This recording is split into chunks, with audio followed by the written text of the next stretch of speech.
Sa tahimik na bayan ng Miryang, South Korea, isang nakakatakot na kwento ng pagsasamantala at kawalan ng katarungan ang naganap noong 2003. Isang 14 na taong gulang na batang babae, si Choi, na naghahanap ng aliw sa virtual na mundo, ay naging biktima ng isang grupo ng mga lalaki na magpakailanman na magbabago sa kanyang buhay. Ang kaso ng pag-atake ng grupong Miryang ay malulutas bilang isang nakakagambalang kwento ng pang-aabuso, sistematikong kabiguan, at ang pangmatagalang kahihinatnan ng isang krimen na yumanig sa bansa. Paano maaaring mangyari ang gayong kakilakilabot na kaganapan sa isang tila mapayapang komunidad? Bakit hindi pinotrektahan ng mga otoridad si Choi? At anong hustisya ang natitira para sa mga biktima? Samahan mo ako habang sinisiyasat natin ang nakakatakot na salaysay na ito, tinutuklas ang mga kaganapan, pagsisiyasat, at resulta na nagdulot ng pambansang galit. Noong tag-araw ng 2003, sa tahimik na bayan ng Miryang, South Korea, isang 14 na taong gulang na batang babae na nagngangalang Choi ang naglalakbay sa mga hamon at kaguluhan ng pagdadalaga. Tulad ng maraming mga teenager, si Choi ay interesado sa mundo sa paligid niya at sabik na bumuo ng makabuluhang koneksyon sa iba. Ginugol niya ang karamihan sa kanyang libreng oras sa pagbabrowse sa internet, paggalugad sa mga online na komunidad at forum kung saan makakatagpo siya ng mga bagong tao at makipagkaibigan. Sa panahon ng isa sa mga online na ekskursyon na ito, nakilala ni Choi ang isang batang lalaki na nagngangalang Park. Ang kanilang unang pagtatagpo ay malamang nakaswal, marahil isang pagkakataong pag-uusap sa isang chat room o online forum. Gayunpaman, habang patuloy silang nag-uusap, natagpuan ni Choi ang kanyang sarili na naakit sa kaakit-akit at madamdamin na kalikasan ni Park. Habang nagiging mas regular ang mga online na pag-uusap ni Choi at Park, lumalim ang kanilang koneksyon. Nagbahagi sila ng mga kwento, kaisipan, at damdamin na bumubuo ng isang bono na lumampas sa mga hangganan ng heograpiya. Dumating ang Enero 2004, isang taon pagkatapos unang makilala ni Choi si Park online. Sa wakas ay dumating ang araw ng kanilang pagkikita at nasasabik si Choi. Dumating siya sa napagkasunduang lokasyon at tila normal ang lahat. Mainit siyang binati ni Park at nagsimula silang mag-usap. Ngunit habang nag-uusap sila, lumitaw ang mga banayad na pulang bandila. Ang kilos ni Park ay nagbago at ang kanyang mga salita ay nagkaroon ng masamang tono. Lumaki ang pagkabalisa ni Choi at naging marahas ang sitwasyon. Nagbago ang kanyang pananabik at napagtanto niyang nakulong siya sa isang bangungot. Nang walang babala, sinaktan ni Park si Choi mula sa likuran, na nawalan ng malay, lingid sa kaalaman ni Choi, hindi nag-isa si Park. 11 lalaki ang nakapaligid sa kanya ang lumitaw mula sa mga anino nito. Sila ay mga miyembro ng kilalang Miryang Group, isang gang na kilalang kilala sa mga gawaing kriminal at masamang pag-ugali. Habang nakahiga si Choi na walang magawa, naging malinaw ang tunay na intensyon ng grupo. Ang magiliw na harapan ni Park ay isang daya, na umaakit kay Choi sa isang bitad. Nauna sa kanila ang reputasyon ng Miryang Group, na nagdulot ng takot sa puso ng mga lokal. Ang kapalaran ni Choi ngayon ay nakasalalay sa mga kamay ng mga malupit na individual na ito, ang kanilang masasamang plano ay nagsimula. Nasira ang mundo ni Choi nang magkamalay siya. Natagpuan niya ang kanyang sarili sa isang tiwangwang, liblib na lokasyon, na napapalibutan ng parehong mga batang lalaki na umatake sa kanya. Nangyari ang hindi maisip. Ang bawat batang lalaki ay humalili sa paglabag kay Choi, tinatrato siya bilang isang bagay para sa kanilang baluktot na pagnanasa. Ang pagdurusa ay nagpatuloy ng walang humpay, na may pisikal at emosyonal na pang-aabuso na idinulot sa kanya. Nabingi ang mga pakiusap ni Choi. Nalunod ang iyak niya sa tawa nila. Dumaan ang mga araw at mga linggo. Pinilit siya ng mga lalaki na magsagawa ng mga hindi kaaya-ayang mga kilos, at binivideohan sa kamera ang mga pangyayaring ito. Ginamit ng mga lalaki ang recording video bilang sandata, na nagbabantang ipapakalat ito online kung maglakas loob siyang magsalita. Ang pampublikong kahihiyan ang nagpatahimik kay Choi, na naging dahilan upang siya ay walang nagawa sa sitwasyon. Ang mga aksyon ng mga lalaki ay idinisenyo upang sirain ang kalooban ni Choi. Minamanipula nila si Choi, unti-unting sinisira ang kanyang pagkatao dahil dito. Si Choi ay nakakulong sa isang buhay na isang bangungot, kung saan hindi siya nagigising. Sa loob ng isang taon, tiniis ni Choi ang hindi maisip na pagdurusa. Pinagsamantalahan siya ng Miryang Gang bilang kanilang personal na laruan, nilalabag siya sa mga pampublikong espasyo, palaruan, silid-aralan, at sinisira ang kanyang kaluluwa sa bawat pag-atake sa nito sa kanya. Ang panggagahasa ay simula pa lamang. Isinailalim nila siya sa malagim na sekswal na pagpapahirap, gumamit ng mga bagay na nagdulot ng nakapipinsalang gawain, at iniwan ang kanyang katawan na tinamaan ng malalang sakit. Walang hangganan ang kalupitan ng grupo. Ang mundo ni Choi ay naging isang walang katapusang bangungot, isang tiwangwang na tanawin ng takot, sakit, at kawalan ng pag-asa. Tiniis ni Choi ang isang matagal at mapangwasak na pagsubok sa kamay ng isang malupit na grupo sa high school. Sa loob ng 12 buwan, paulit-ulit siyang sinalakay ng mga grupo ng 3 hanggang 24 na lalaki, na may hanggang 10 pag-atake bawat insidente. Nakakagulat, hindi bababa sa 44 na lalaki ang nasangkot sa mga karumal-dumal na krimen na ito. Umabot sa bagong lalim ang kalupitan hanggang nang pilitin nila si Choi na dalhin ang kanyang inosenteng 13 anyos na kapatid na babae at 16 na anyos na pinsan sa parehong bangungot na sitwasyon. Ang mga batang biktimang ito ay brutal ding sinaktan at binugbog na dumaranas ng hindi maisip na pisikal at emosyonal na trauma. Upang higit pang madagdagan ang paghihirap ni Choi, nag-upload ang mga lalaki ng mga video online para ipalaganap ang kanyang kahihiyan at pagdurusa para sa kanilang sariling baluktot na libangan. Ang katahimikan ni Choi ay hindi nakakagulat dahil sa kanyang buhay tahanan. Ang alkoholismo at pang-aabuso ng kanyang ama ay nagtulak sa kanyang ina na lumayo, na iniwan si Choi na mahina. Ang pang-araw-araw na pambubugbog ng ama ay nagparamdam kay Choi na nakulong at walang magawa.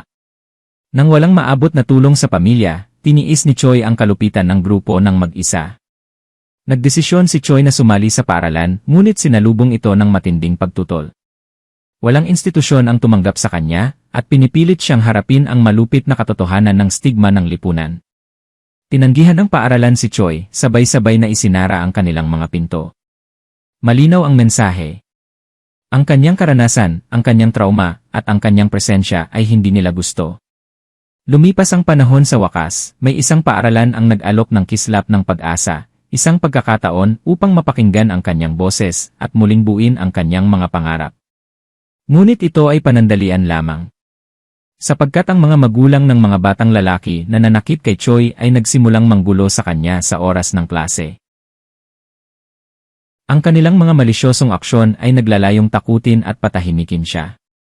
Sila ay lilitaw ng hindi inaasahan, ang kanilang presensya ay isang palaging paalala ng pagsubok ni Choi.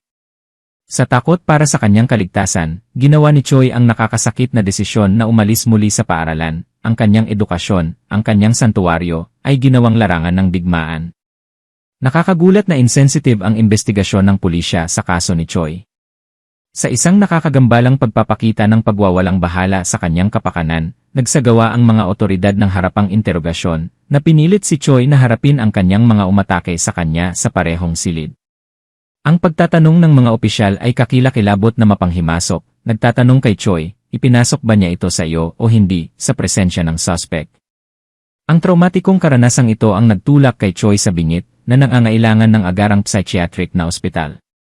Nadagdagan pa ang mapaminsalang epekto ng investigasyon nang tanungin ng mga otoridad ang kapatid ni Choi ng isang mapangahas na tanong.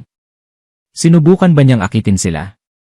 Sa ospital, nagpatuloy ang paghihirap ni Choi nang harapin niya ang panibagong pagtataksil mula sa mga dapat sana ay mga kaalyado niya.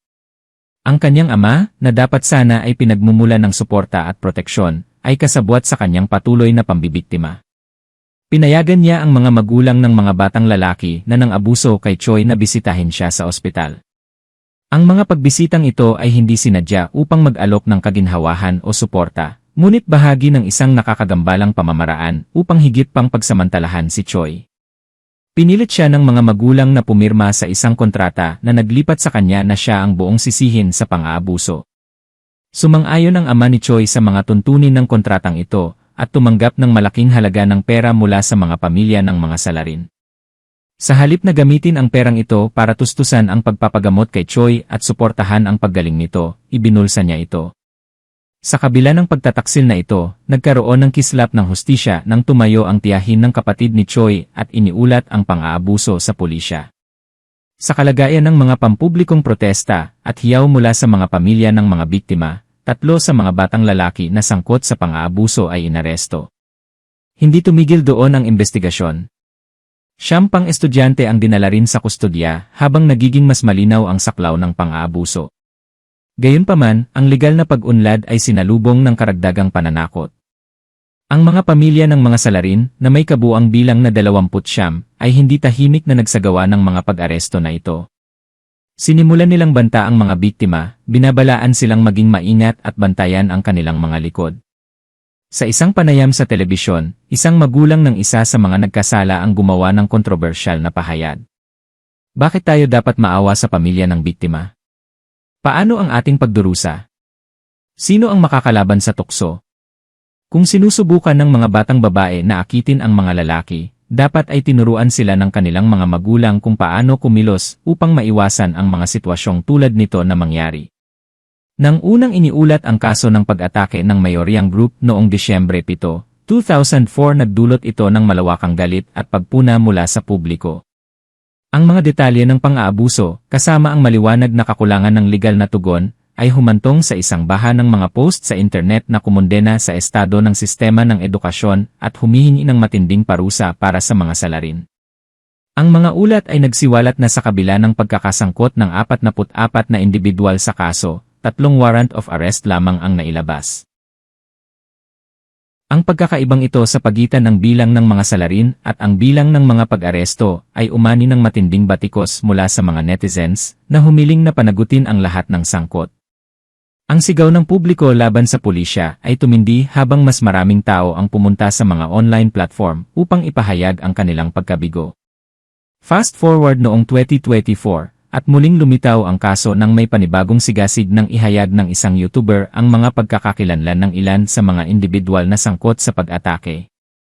Ang paghahayag na ito ay nagdulot ng chain reaction sa iba pang mga YouTuber at online na aktivista, na nagsimulang tumuklas at maglantad ng higit pang mga pangalan na naugnay sa iskandalong ito. Kabilang sa mga ibinunyag ay sina Park, isang may-ari ng restaurant na nakapagtatag ng matatag na buhay at pamilya, at Shin, na nawalan ng trabaho sa pagbebenta ng sasakyan bilang resulta ng iskandalong ito. Ang pagkakalantad ng mga individual na ito, na dati nang nakaiwas sa pagsisiyasat ng publiko, ay nakakuha ng malaking atensyon at pagkondena. Ang galit ng publiko ay tumindi nang malaman na ang ilan sa mga individual na ito, na ngayon ay nasa huling bahagi ng 30s, ay nagawang mamuhay ng medyo normal sa kabila ng kanilang pagkakasangkot sa mga karumal-dumal na krimen. Ang katotohanan na sila ay umiwas sa hustisya sa loob ng napakaraming taon, na patuloy na namumuhay ng komportable kasama ang matatag na mga karera at pamilya, ay nagdagdag ng gatong sa lumalaking galit. Ang muling paglitaw ng kaso ay nagbigay diin sa isang nakikitang kabiguan ng sistema ng hustisya na sapat na matugunan at malutas ang pang-aabuso, na humahantong sa mga panawagan para sa mga panibagong pagsisiyasat at pananagutan. Kasunod ng insidente, si Choi, ang biktima, ay nagtiis ng walang humpay sa diskriminasyon at pagkatapos ay nawala sa paningin ng publiko. Ang kalunos-lunos na kinalabasan na ito ay nagmamarka ng pagtatapos ng kaso, kung saan ang ilang mga salarin ay patuloy na namumuhay ng malaya, habang si Choi at iba pang mga biktima ay nananatiling nakatago, na nakikipagpunyagi sa panghabang buhay na trauma. Salamat sa panonood. Tandaan, ang hustisya na naantala ay isang hustisya na tinanggihan.